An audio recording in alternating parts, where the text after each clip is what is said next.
Cancer, Dadhichi here from astrology.com.au. It's May 1st, the month of May 2019 actually, and your horoscope here. And you know, I just looked at this continuing hard aspect of Saturn and Pluto in your 7th house of marriage and significant relationships. Both of these planets are retrograde now.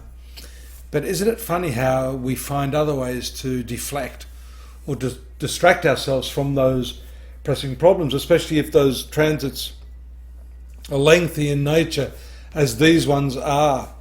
Saturn, 2.5 years in a sign, Pluto 10, 12, 14 years. So you can see that this is doing a lot of work on you. So occasionally you need a bit of a break.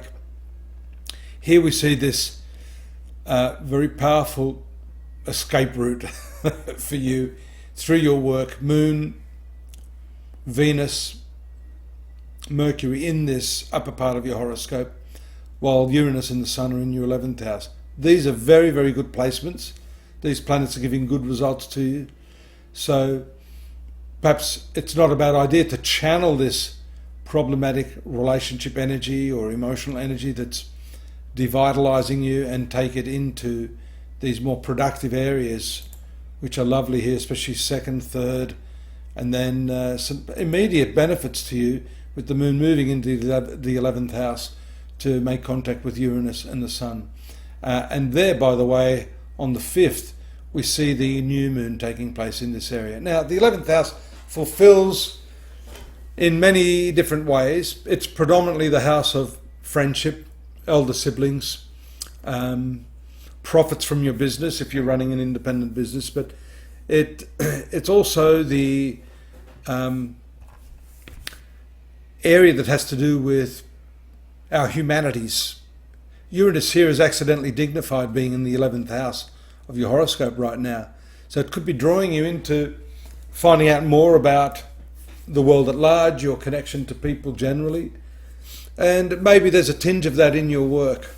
Again, all to possibly just take away that energy. If you can't solve problems in this area, that is your relationships, you can redirect that energy, create something wonderful, earn more money, expand your circle of influence socially, so that it gives you room to breathe here, room for your partner to breathe, and that's often not a bad thing if you're trying to get some resolution to some sort of problem.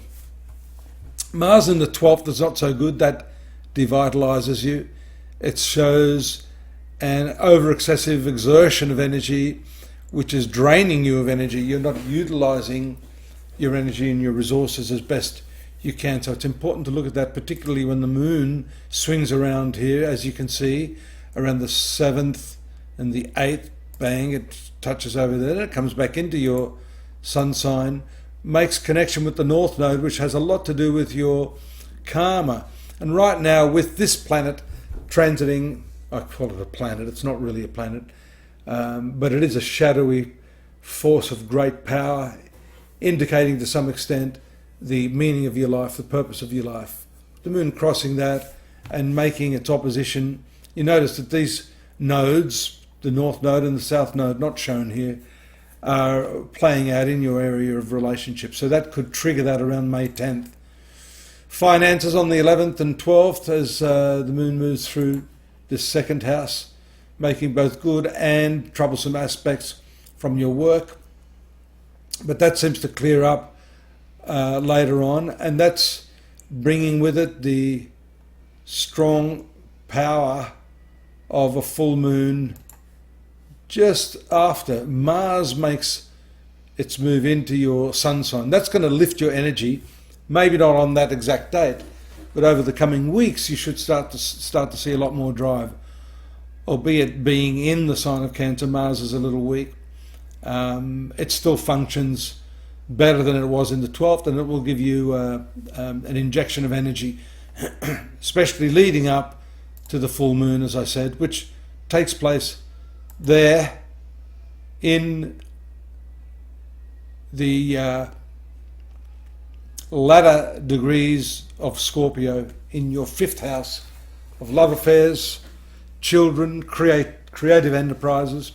And so this is also a very important full moon for you in terms of pouring your energy into something that is constructive rather than devitalizing.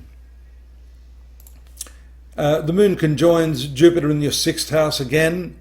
Here we see the right angle to Neptune in the 9th house. Neptune for you is ruling the 9th house. This has to do with ideologies. It has to do with principles as well. That could be the problem you have here in your work. There could be a principle-based problem. You're being asked to do something that's against your conscience. It's also a health factor. This can show nebulous, hard to diagnose ailments or just weird psychosomatic states that make you feel generally unwell. You've got that connection again there, or triggering of the 7th house relationships. And this again, as I mentioned earlier, has to do with coming to some major decision in your life. Some fork in the road of your life related to your relationships, how to take that forward. The best thing is to not take it too seriously. Unfortunately, your humorous planet is submerged here in the 12th house, and you may need to use a little bit of this comedy and humour to lighten things on that front. The 8th house here is your deeper sexual and intimate nature, and then again we talked about your principles and your philosophical ideals also playing out again around the 27th and 28th of the month.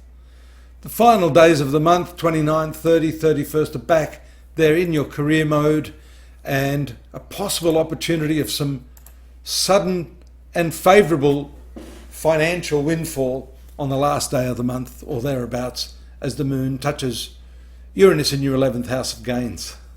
I always like a nice ending to the story. I hope you'll join me at astrology.com.au. We have more on you there, a bit more detail on the month in question. Don't forget to get your daily fix, and I'm there if you need to talk to me about anything more tricky and more private. Look forward to it. Bye-bye.